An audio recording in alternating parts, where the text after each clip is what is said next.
E kemi ne gjithsekush një fidan në dorë?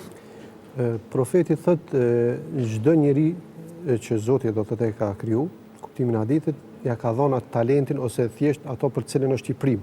Por njeri duhet me lyp dhe me gjetë atë dhunti që Zoti ja ka dhënë.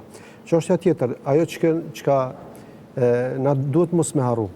Gjithë secili jemi përgjegjës për ndryshimin e aktualitetit, pa marrë parasysh pozitës. Për këtë arsye thot pejgamberi sa çdo njeri do të jep llogari për ato që ju ka dhënë për kujdesi. Nëse se ki për kujdesi popullin, e kam fjalën se si udhëhes shtetit, atëherë për shembull udhëhesi ndonjë institucioni, nëse si në institucion atëherë je zoti i shtëpisë. Mos kofsh zoti i shtëpisë, je zoti vetvës. Do thotë pa llogari nuk mundesh me dal. Për këtë arsye secili duhet me këshyr ato që ka përgjegjësi, a është të punu për me ndryshu.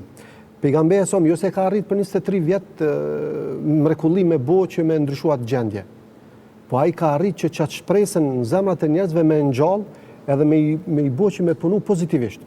Se do thotë nëse flasim për shpresën si mrekulli që duhet me ekzistuar dhe ajo duhet më na mbajt pa lëviz, kjo është realisht keq kuptim. Po, keq kuptim. I shpresës edhe i fesë. Po duhet me kuptu që do thotë duhet me lëviz secili prej neve. Duhet me shëru problemin. Nuk bëhet zgjidhja e problemeve të ikë për problemin. Po kur atër ballafaqohesh me problemin dhe i qyr cilat janë rrugë për me dalë prej asaj krize e cila na rrethon.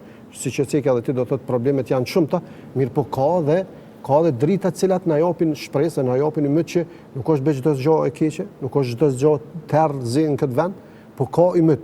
Po tash këtë varet do thotë se njëri cilën e zgjedh. Çështja tjetër që është shumë e rëndësishme, na si musliman, Zoti na ka thirrë që me fatkeqësit, sikur që thot profeti alayhis salam, thot çudi është çështja e besimtarit, u potencu këtu do thot dallimi jon mes besimtarit dhe jo besimtarëve. Kur thot Zoti pejgamberi sa është çudi çështja e besimtarit, edhe kjo ndodh vetëm me besimtarin e jo me dikon tjetër. Është dhunti. Thot nëse i ndodh fatkeqësi, duron, shpërblehet për durimin. Jo i ndodh fatkeqësia tash duhet mi dhon fund jetës. Po duron se Zoti e ka caktuar, jeta është e tillë me sprova. Nëse kish me qenë jeta veç rahati, që shu përmend dikush që e mendon që duhet veç rahat me kon, çka i shkon vlera xhenetit? Çka i shkon rëndësia tina? Po në këtë jetë ka probleme, ka sfida. Po thot pejgamberi sa do thot i vjen fatkeqësia besimtarit duron merr shpërblim. Po kur i vjen e mira e falenderoj Zotin edhe këto do thot të dy rastet besimtari merr shpërblim.